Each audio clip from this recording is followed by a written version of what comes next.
হিন্দু ভাইদের মন্দির পাহারা দেওয়া শিখেছি। আমরা যদি আমাদের হিন্দুদের মন্দির পাহারা দেই, তাদেরকে আমাদের মসজিদ মাদ্রাসা পাহারা দেওয়া লাগবে।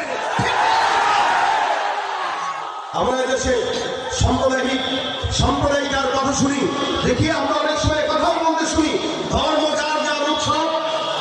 শুনুন আপনারা, ধর্ম যার যার উৎসব, ধর্ম যার যার উৎসব যদি সবারই হয়, তাহলে আমাদের মাহফিল আপনারা আসলে কেন?